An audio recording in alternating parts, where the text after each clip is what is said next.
Evening, welcome to my channel. This is going to be a reading for Aquarius, Sun, Moon and Rising. Really sorry that I've made you wait for these. My weekend was super busy and this is the first opportunity actually that I've had to sit down and rustle a boot with the cards.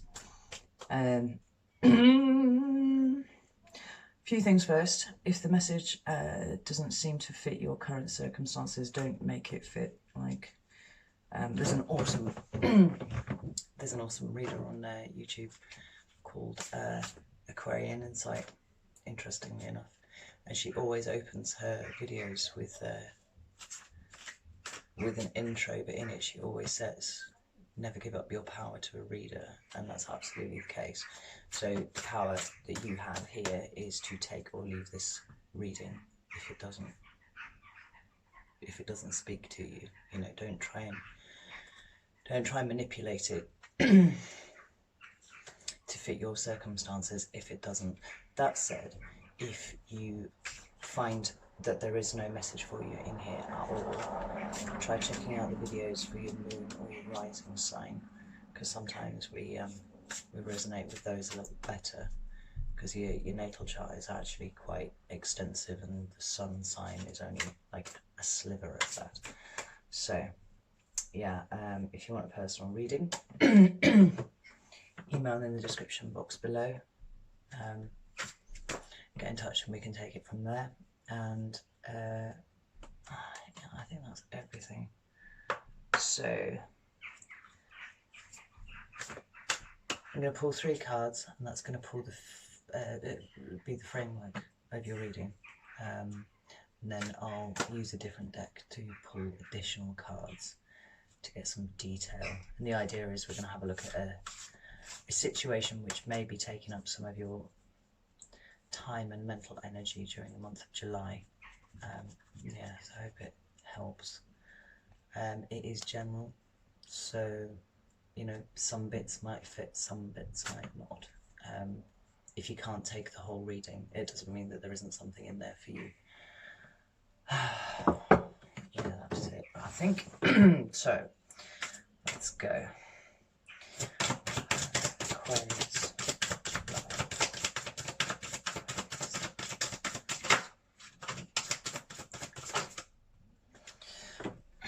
I'll drop that. You'll know when it's the right card because it'll fly out. There it is. 3 of Cups. Nice start. I like that. There it is.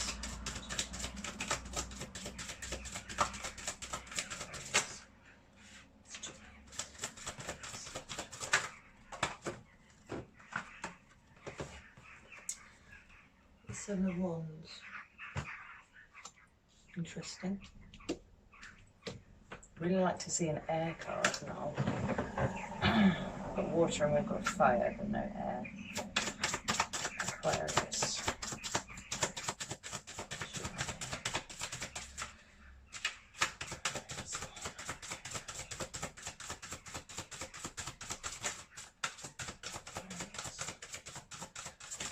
Oh boy, drop that one as well. Very hot.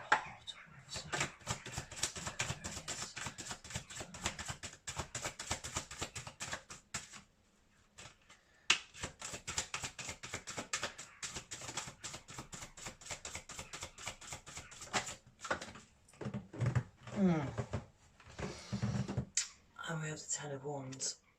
I'm a little disappointed that there's no air energy here in the main body of your reading. It's always nice when you kind of pop out in your own reading. But this is kind of cool. Shadow card. The bottom of the deck, which is the theme for the reading, is the Magician. And that augurs very well. Potentially. So do a little bit of a clarify, get some details here.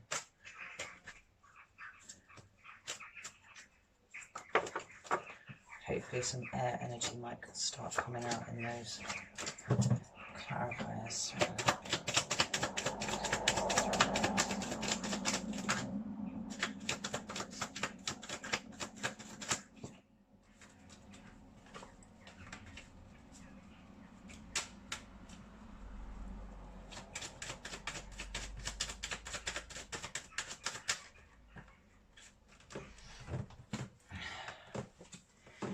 3 of Cups is clarified by the 6 of Cups.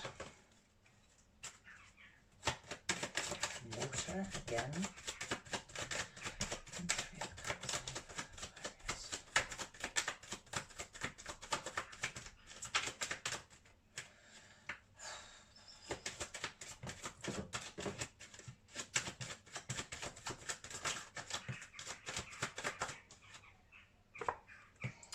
The High Priestess. More water energy. It's Major Arcana though. It's the first major you've got in the whole spread, which is interesting. So it's clarified 7 of Wands. Just for the record, that card flipped. It's the 3 of Cups again.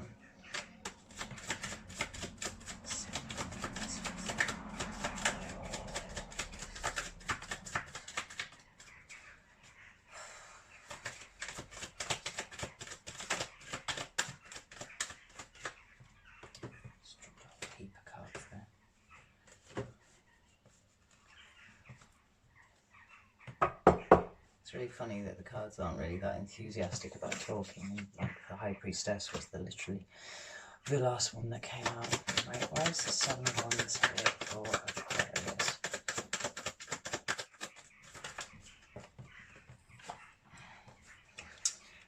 The Queen of Pentacles. Not your queen though.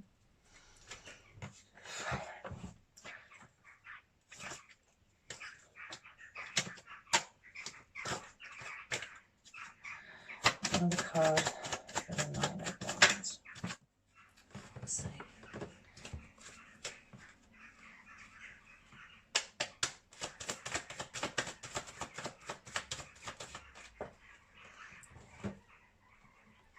Strength, second major to come out fully, clarifying the 7 of Wands, which is a really nice position for it to be in, just for the record. I like it being there.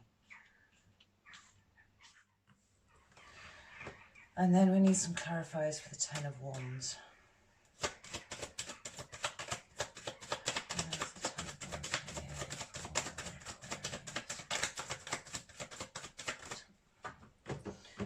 We've got the Fool.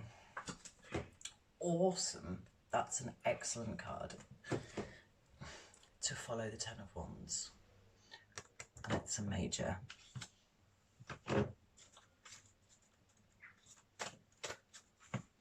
Like, I'm getting a really interesting vibe off this reading already, but we'll get into that. So, 10 of Wands here.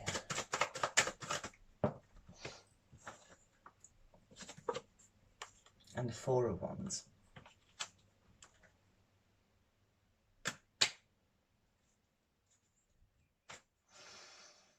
And at the bottom of this deck, we've got the Wheel of Fortune.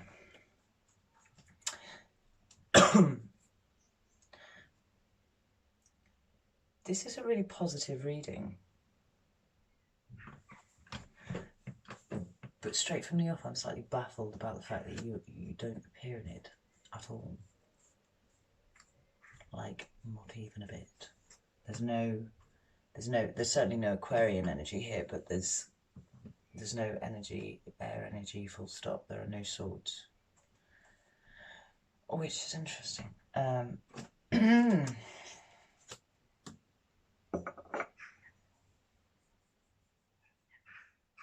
So the first card you've got is the 3 of Cups. Yeah, beautiful card. And so much more witchy feeling, I feel, than its depictions in other decks. I think it's probably because they're dancing under the moon. I like that.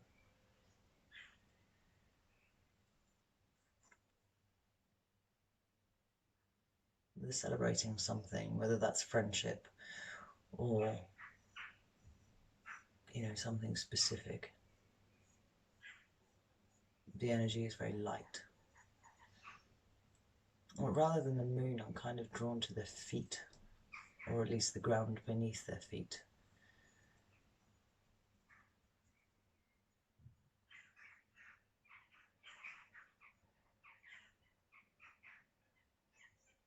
It looks very fertile and abundant.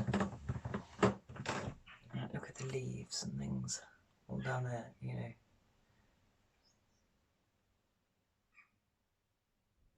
That soil is fertile.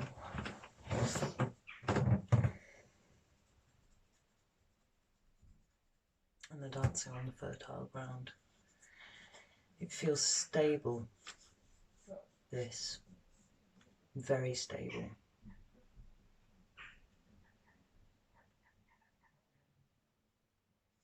Flourishing. So this is perhaps a friendship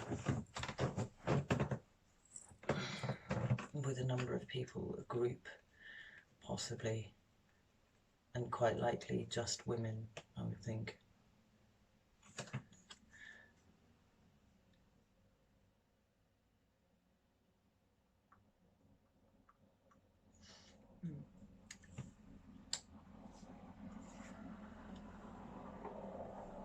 But being cups, it's about energy, it's about emotions.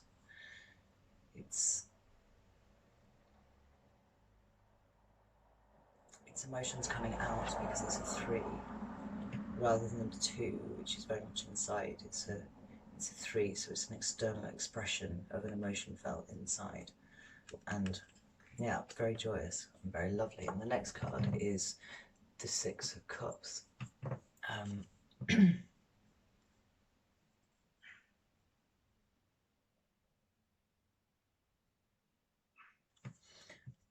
There's a chap in the back of this card that I've literally never noticed before. He's walking off with a spear, or maybe a wand of some description. What's just that? Look at that. He's walking off back there.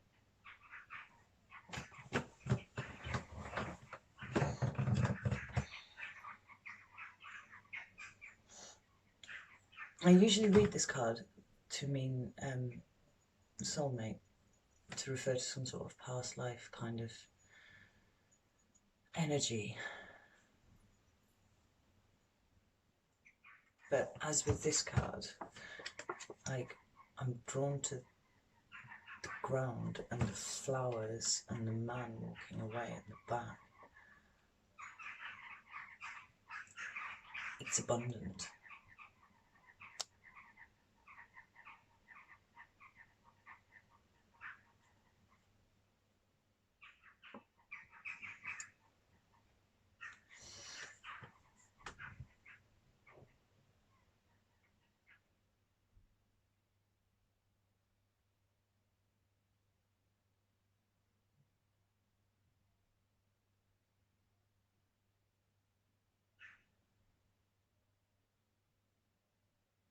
But this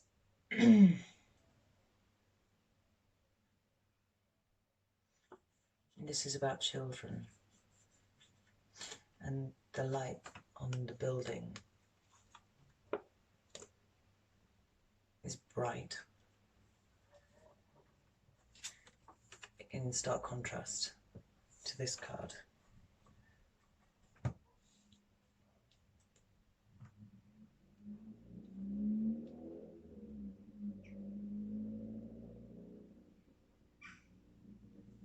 And this is in the town, or the city, or wherever it is, and this is out in the countryside. Like, these are different places. I feel like you are between places.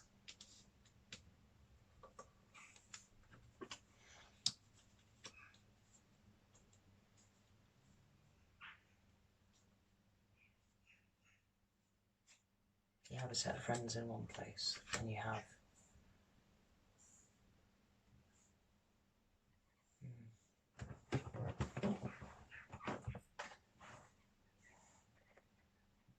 solid structures somewhere else. that involve children. And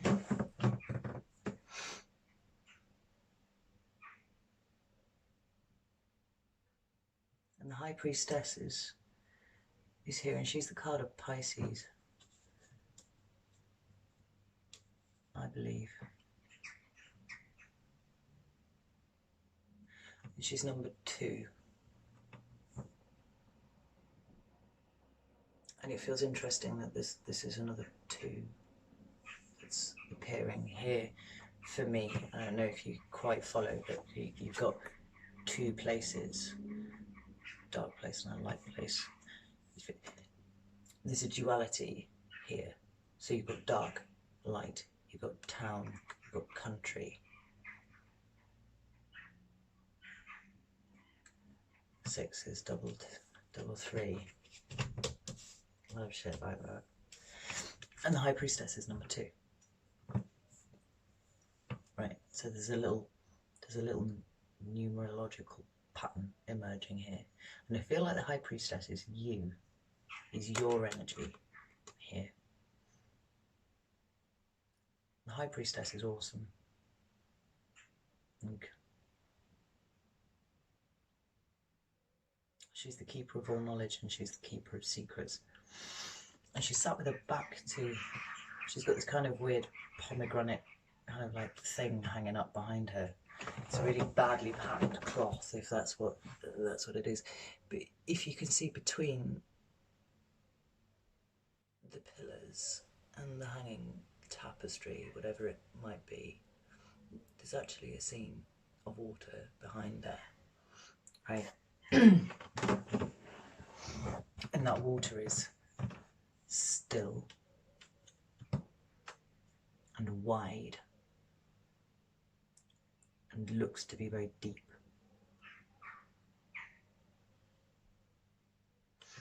And the tapestry is up because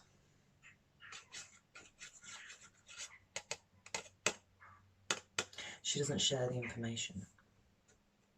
It's not her job to share the information, it's her job to hold the information. She knows, she doesn't tell. And she sits between the end and the beginning. Which is an interesting place to start, because that endings and beginnings are being brought up later in the reading. But she's highly intuitive. She knows. And she keeps secrets. Not in any kind of deceitful way. It's just not her job to tell. So I feel like this represents you. And I feel like, I honestly feel like you're kind of hatching a plan.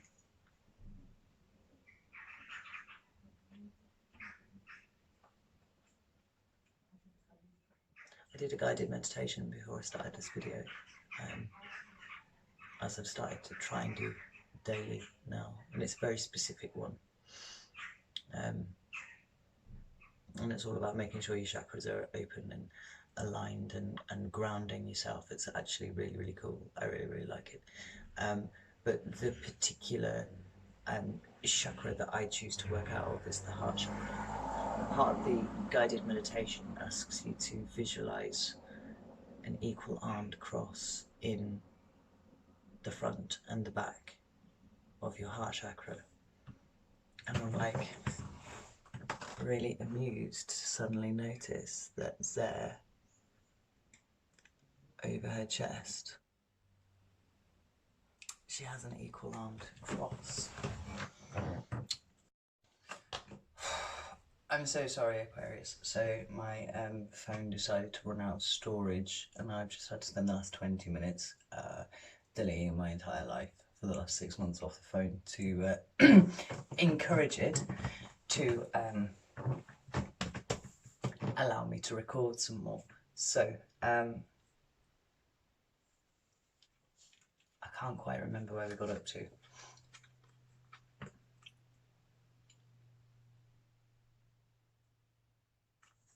The The equal armed cross is important because to me that says that this reading is about love. Whatever you're planning to do, it's out of a place of love, and that would explain why your air energy is actually absent from this reading, because the swords energy is really the last thing that you really want in a reading that is driven, that's underlying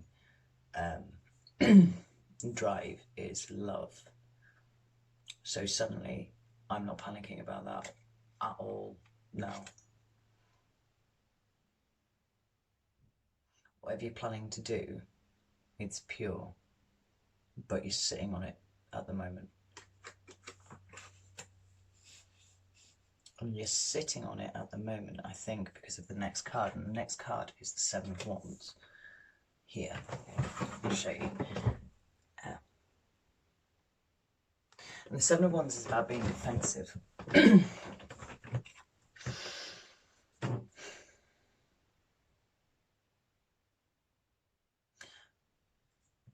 But the thing that I like about this card is that it's usually about being defensive from the high ground.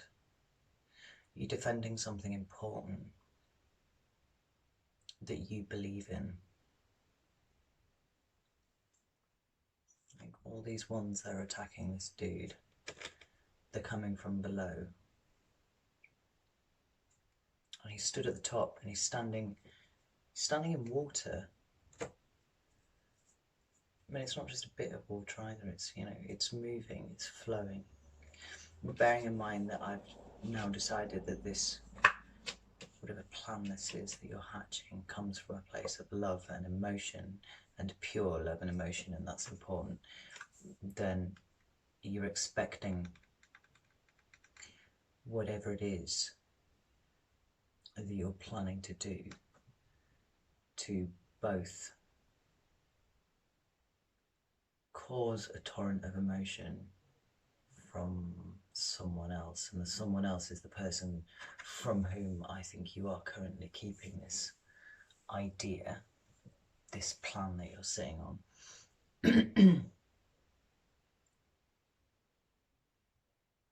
And you'll get attacked for it from below,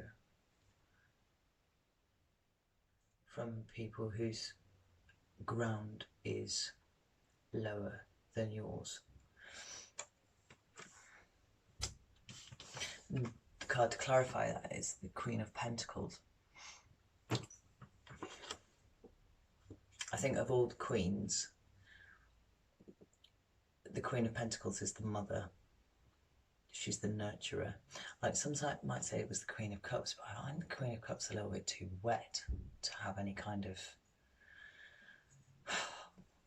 I mean, she's a good queen, obviously, and she's very loving and whatnot, like, but the Queen of Pentacles is a more practical card. It's about practical nurturing. It's about tangible, hands-on nurturing and creating and all that kind of thing. It's earthy.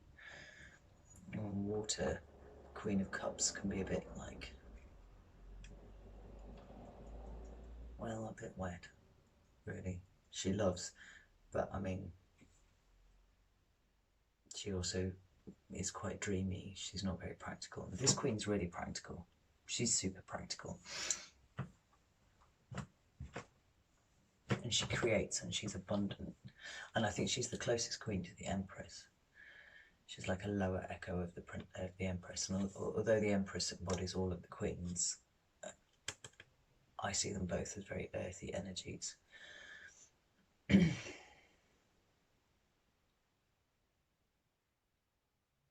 there's water in the background. So it's not all just about the day-to-day stuff. There's emotion back there, but it's being supplanted by practical considerations at this point. And there are mountains in the background as well, so I think whatever you're dealing with, It's not been easy, but you've come a very fucking long way.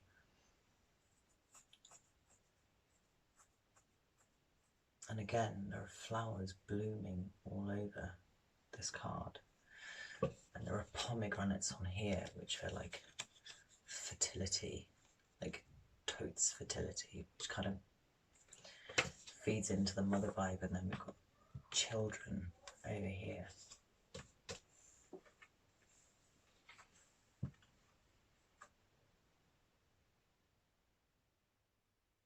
So you're defending something that you feel very strongly about from a morally high ground, I would say.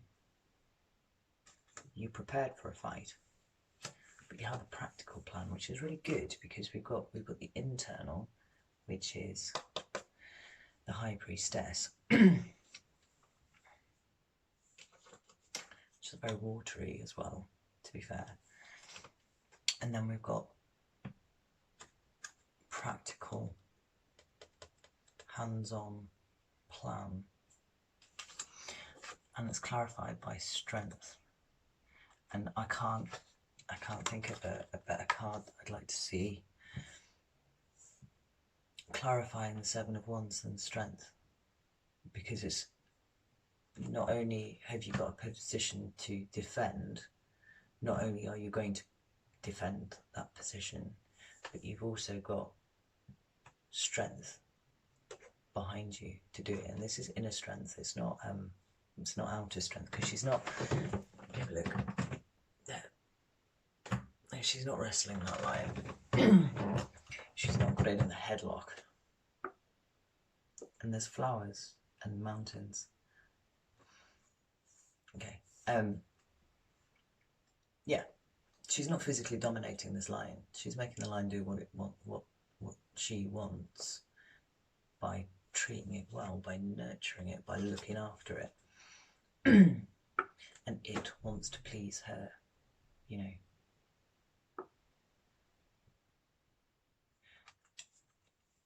The gown that the woman is wearing is white, so your intention, again, is pure.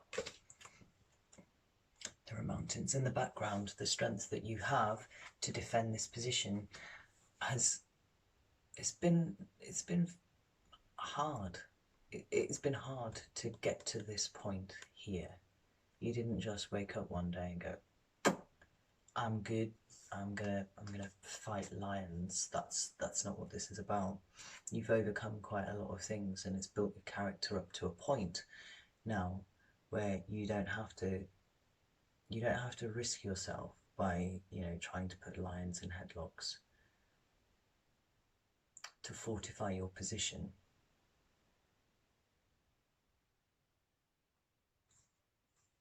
You've built up enough inner strength to be able to support your position outwardly too.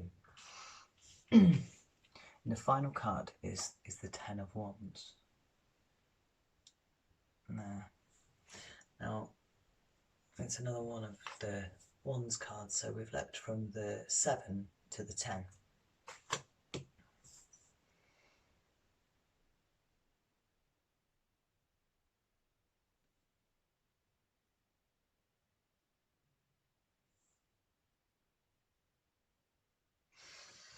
And 10s are about completion. You know, the cards are numbered ace to 10s, and 10 is the top. And once you get there, hopefully, all being well, you repeat the cycle with something new, something higher, something more evolved. You know,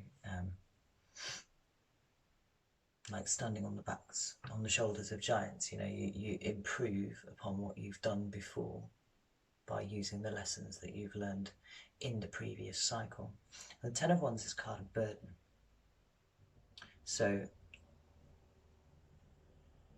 it's about things really reaching a critical point with you where you do not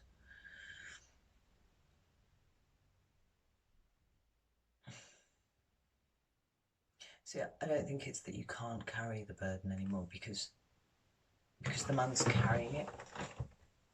Look, those ones are actually all secured quite well on his back.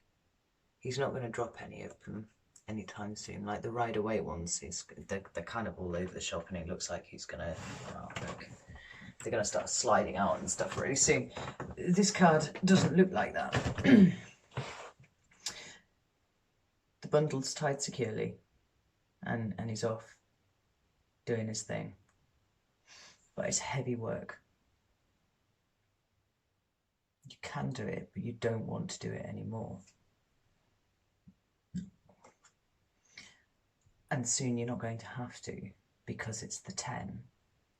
Like, the house is in sight there, look. His end destination is really close. We don't know how far he's walked with these. He might have gone some way, but he's nearly there. You know, that feeling after a long journey when you turn the corner and your house is there and it lifts your soul. That's where you're at. And I feel almost like this card almost, in a way,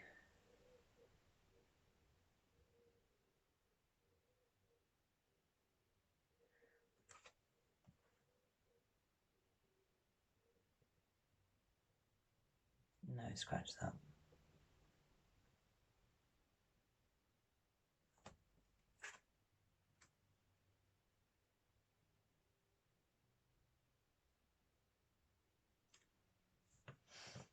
So,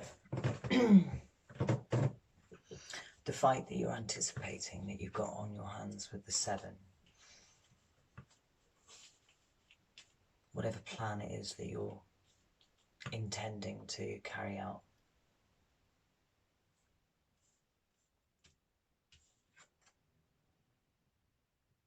it's very close now. You just need to navigate the 7 so that you can get to the 10. And once you get to the 10, things start looking up, because you've got the Fool as the clarifier. The Fool is about new beginnings.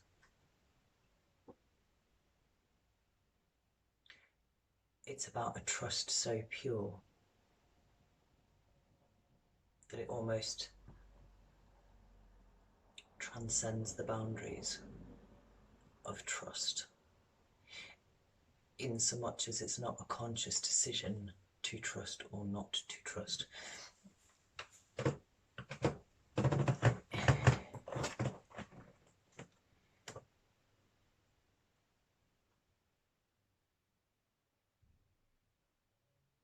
It's it never occurring to you that this plan will fail. And the Fool is here to say that you are correct. Whatever your burden is, whatever you're having to fight for, whatever plan you're trying to hatch, the Fool is saying, like, there's an end to everything being shit, and here's a beginning. Here's a fresh, pure. Like, I keep wanting to use that word, pure. Like, there's something really pure about this whole reading, which I really like. But from the end, we've got an immediate beginning. And the Fool isn't numbered 1, the Fool is numbered 0. Because it's the ultimate potentiality of nothing. You know, it's the space from which everything can be created. You know, sitting between the end and the beginning is the Fool here. The Fool is the beginning. Stopping the burden, putting down the burden, whatever it is, whatever situation it is that has been really painful. Because that's what burden is. It's pain. It's exhaustion. It's coming to an end, and it's coming to an end at your hand. Like, whatever you're doing. The sun is smiling upon your endeavours. It's up in the corner there. And the final card we've got is the Four of Wands. Fours are about stability. Yeah, all about stability. So it's home life. It's a decent job. It's a decent income. It's kind of, you know, it's a card of celebration. And I kind of noticed a minute ago that this couple that are celebrating here, they've got their backs to a red roofed white building, and in this card there's a red roofed white building.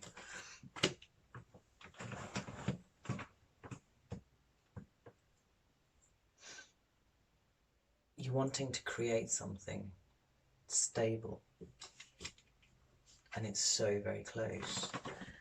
It's so very close to the end. Like, whatever has made you feel unstable, whatever has made you feel like it's it's too hard to bear, like, very soon that's getting put down. Like, you don't need that anymore. And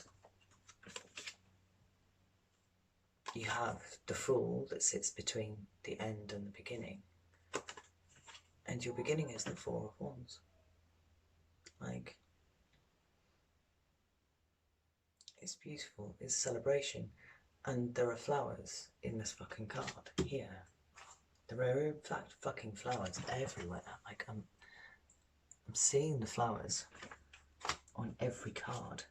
Strength's card, she's got the flowers around her waist and her crown there. You know, Queen of Pentacles, she's surrounded by flowers. You know, even the High Priestess, like, the pomegranates, but, you know, it's plants, whatever. The only card that, even the Ten of Wands, like, you know, I don't know if you can put out the kind of watercolours, so they're a bit wishy-washy, but those are flowers along his way. And the only card that doesn't have the flowers is the Seven of Wands. And it feels like a necessary evil. That's the phrase that's just come into my head. Whatever it is that you have to fight, whatever position you need to take, like, it's a necessary evil. Get it over and done with. Because you leap from the 7 to the 10, and when you get to the 10, that's where the magic happens. Speaking of which, the Magician was the shadow card for the entire reading. The Magician is he's in charge of everything. He has all the tools at his disposal that he needs to manifest anything. And on his table, you know, he's got swords and he's got pentacles and he's got cups and he's got wands, right? So I guess in effect a sword has appeared in this reading, and that's wicked, because it's a good sword. And it's a good sword in amongst other elements.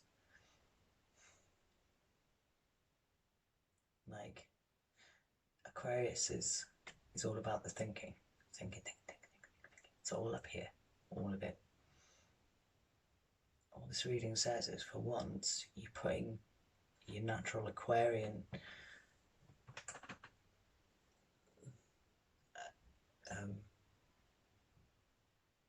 like your usual way of doing things, you're putting it to one side and you're working out of different elements. But you know what? All of these different elements are working for you.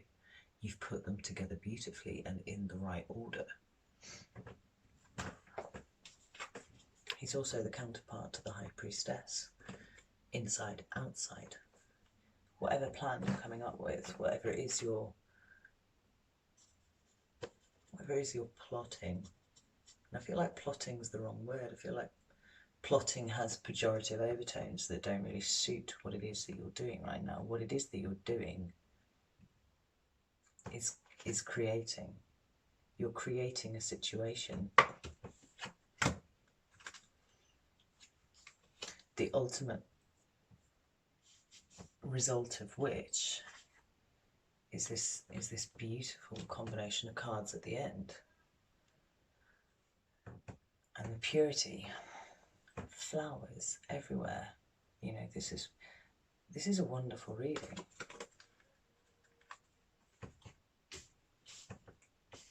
I'm really impressed with this. And we had the Wheel of Fortune on the bottom of the deck of the clarifiers as well. So, like, the universe is on your side with this one. Like, everything's just gonna work out. You need to put some effort in. Like, nobody gets a 7 of Wands and a 10 of Wands if they're taking a walk in the park. You know, this is hard, but it's not beyond you at all. It's certainly not beyond you with the Magician in play and the Wheel of Fortune in play and the Fool in play. It's just fucking lovely, actually. So what I'm going to do is I'm going to pull a couple of advice cards, see if we can't help a little bit. Although, to be fair, you seem like you've got it all in hand. Like, I can't even... It's quite specific, this.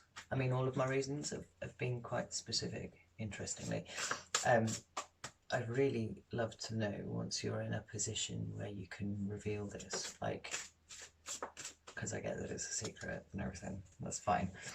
I'd really like to know if this resonated with you, because it's a really interesting read. Some advice for Aquarius. I want it to come up. Right, this is the Emperor, Aries energy, so it's fire, like the Wands. Like, I'll get one more.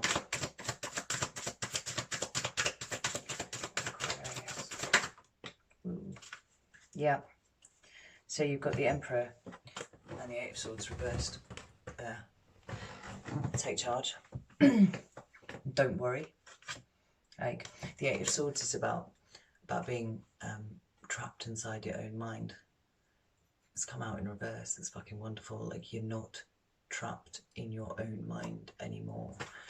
You've taken charge of your shit and you know who you are. And whatever bound you inside your own mind before, you're coming away from that. You're stepping away from that. Like, the Emperor's here first. He's just like, nah, none of this energy anymore. Thank you very much. I'm in charge. I've got this. You know, the Emperor and the Seven of Swords. Seven of Swords, Seven of Wands. The Emperor and the Ten of Wands. Like, these energies all resonate with each other. You're in charge. Whatever it is, maybe this is one of the things that caused the mountains. You know, those things in the distance at the back of the cards. Maybe that's something that you've overcome, and now you're coming from a position of strength and a position of nurturing and a position of love, because I'm still all about that equal armed cross in the heart chakra there. Like, that's, I really like that. But a position of knowledge and power, and like, the High Priestess and the Magician are nothing if not, you know, archetypes of power, internal and external. You're coming out of whatever's bound you up, and it's awesome. Let's see if we can get an outcome. Aquarius, July. Nope, that's too many.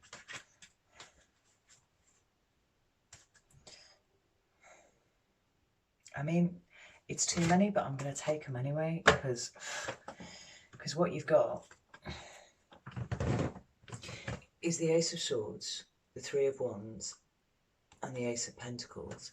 Aces are beginnings, starts, sparks, you know.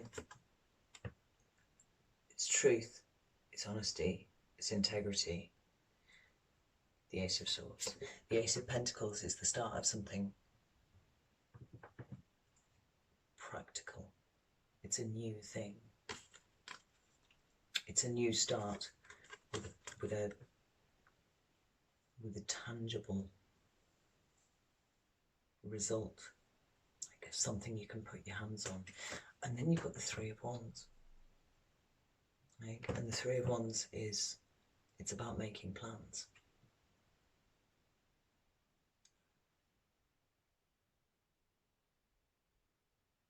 It's maybe about travel as well. Because I already feel like you're in two different places. But, you know. So the twos are internal, the threes are external. Two of Wands would be making plans inside your head and thinking about it, flipping over, you know, like making a choice. Is this a good idea? Is this a bad idea? Weighing up all the options. Three of Wands is when you start putting everything into practice. It's about getting stuff done. The fact that it comes as an outcome when you've already had those cards before makes me think that whatever you're planning, whatever this is that you have in mind, this bit of it here now that you're dealing with is only the first part in a wider plan. Once you've got this bit over and done with, and I feel like that is the hard bit of what it is that you're trying to put together, then you've got further exciting things to put in place and start creating. Experiences to have.